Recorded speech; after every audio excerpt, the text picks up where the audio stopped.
Shalom, chers amis auditrices. Shalom, shalom, chers amis auditeurs.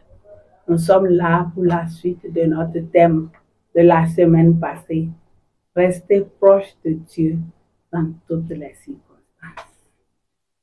Et nous avons dit que puisque le monde dans lequel nous vivons ne nous rend pas la vie facile, nous avons besoin de rester plus proche de Dieu.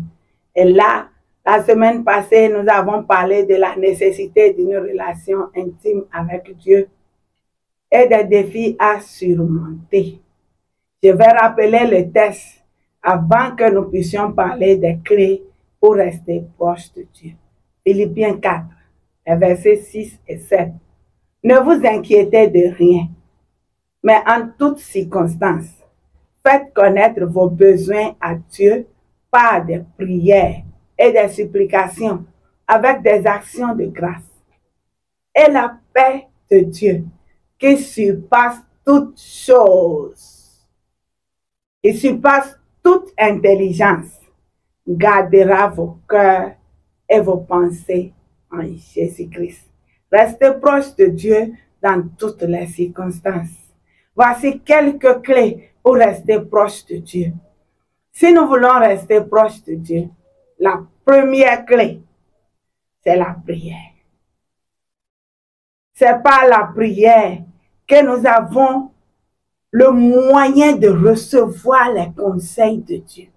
Parce que quand nous parlons à Dieu dans la prière, nous trouvons la force. Quand nous sommes forts, c'est dans la prière qui nous rend. Quand nous sommes faibles plutôt, c'est dans la prière qui nous rend forts. Quand nous sommes fatigués, il nous tient par la prière. Et par la prière, nous pouvons directement communiquer avec lui, sans transition, sans intermédiaire. Parce que Jésus-Christ dit, je suis le chemin et la vie. Et nul ne vient au Père que par moi. Si nous voulons parler à Dieu, c'est seulement par la prière. Et aussi l'autre clé, c'est l'étude de la Bible, de la parole de Dieu. La méditation de la parole de Dieu. Elle est une source d'inspiration plutôt et de guidance. C'est dans la parole de Dieu que nous pouvons avoir tous les conseils pour notre vie. Quel que soit le domaine dans lequel nous sommes, pour notre vie spirituelle, pour notre travail, notre entreprise, nos projets, même notre santé, les conseils se trouvent dans la parole de Dieu. Et tout ce processus est pour nous une guidance formidable. La parole de Dieu, c'est le meilleur livre pour nous coacher dans tout ce que nous faisons. Nous devons aussi apprendre à vivre dans la communauté qui nous pousse vers Dieu. Nous devons nous entourer de croyants qui nous encouragent dans notre foi. Pas ceux qui nous découragent. Pas des gens malsains. Pas des gens qui savent se moquer de Dieu. Pas des gens qui minimisent les lois de Dieu. Mais nous devons évoluer dans une communauté sanctifiée, une communauté sainte. Le service de Dieu nous amène à rester plus près de lui, quelles que soient les circonstances. Et comment est-ce que nous servons Dieu? N'allons pas directement toucher le pied de Dieu pour lui essuyer ses pieds, ni ses chaussures. Nous n'irons pas travailler dans le salon de Dieu. Non, le service aujourd'hui, c'est sur cette terre. L'évangélisation. Nous devons apprendre à proclamer la parole de Dieu. Nous devons aussi servir les autres de façon concrète et démontrer notre amour pour Dieu par le service des autres.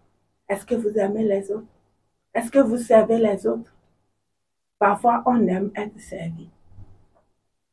On aime que les gens nous essuient la chaîne.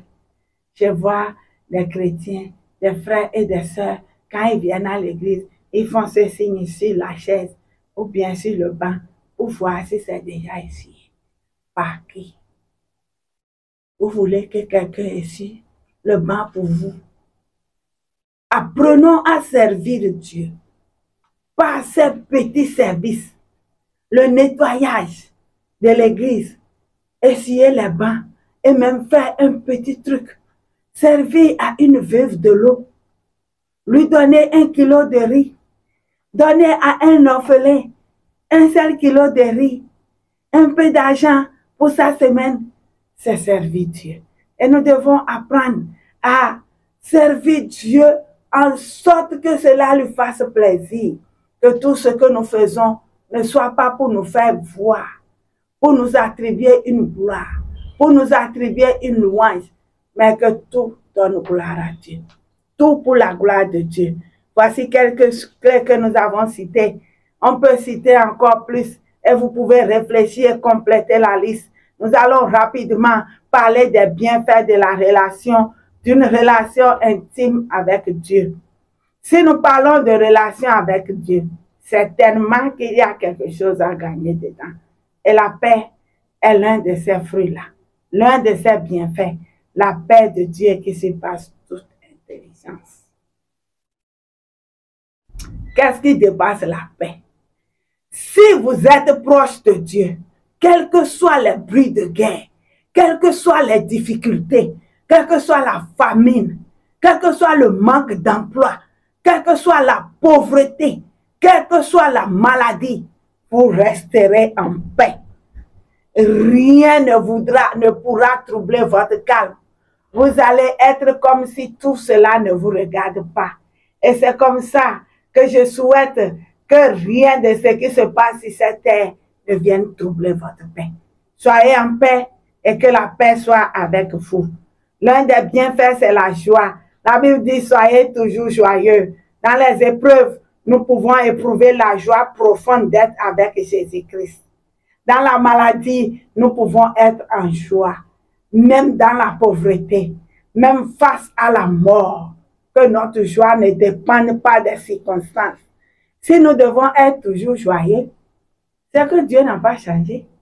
Et quelles que soient les circonstances, si nous sommes joyeux, c'est à Dieu nous donnons la gloire. Je voudrais vous inviter à savoir vous donner de la joie. Que personne ne vous arrête votre joie. Quelles que soient les provocations de Satan, quelles que soient ses manigances, quelles que soient ses manipulations, gardez votre joie. Et cette joie dit à Satan, tu as échoué. C'est ce qu'il n'aime pas voir. Un autre bienfait, c'est la force. Dieu nous donne la force de surmonter toutes les difficultés par le Saint-Esprit. Alléluia. Par le Saint-Esprit, nous sommes forts. Quand nous sommes faibles, c'est alors que nous sommes forts. Quand nous avons échoué, il vient nous donner la force pour que nous puissions aboutir à une nouvelle réussite. Quand nous sommes humiliés, Dieu par le Saint-Esprit nous donne la force d'attraper notre gloire. Et je voudrais vous inviter à comprendre que l'un des bienfaits aussi, c'est la direction. Le Seigneur nous guide sur le chemin de la vie. Il nous accompagne partout où nous allons. Il guide notre sentier et nous dirige dans tous les combats. Je voudrais conclure en vous demandant de rester très proche de Dieu dans toutes les circonstances de la vie. Et vous avez à choisir, comme je l'ai dit un jour. Dans la vie, il faut faire un choix. Quelqu'un peut faire le choix de se perdre et aller en enfer. Et je dis souvent à ceux qui ont choisi, ceux qui se sont entêtés, ceux qui ne veulent pas écouter, ceux qui pensent qu'ils se foutent de Dieu, allez en enfer. Allez, brûlez, allez partager avec Satan.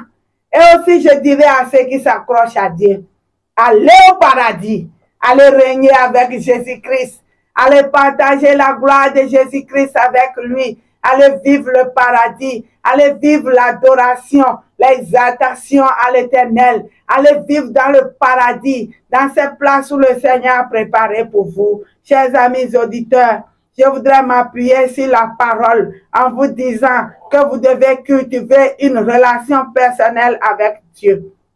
Vous devez vivre une vie remplie de paix, de joie et d'espoir. Et pour que je puisse vous avoir très heureux dans la semaine, je voudrais vous recommander 2 passages. Jean 15, 5. Je suis le cep et vous êtes les sarments. Celui qui demeure en moi et en qui je porte et en qui je demeure porte beaucoup de fruits, car sans moi, vous ne pourrez rien faire. Philippiens 4:13, je puis tout par celui qui me fortifie. Alors, soyez capables de tout par celui qui vous fortifie. Jésus-Christ qui nous a aimés, qui allait à la croix, et là il a dit, tout est accompli. Il a une victoire d'avance pour nous, ses enfants, pour nous, ses adeptes, pour nous qui demeurons en lui, parce que c'est lui le sceptre et nous sommes les serments. Soyez bénis et shalom à vous tous.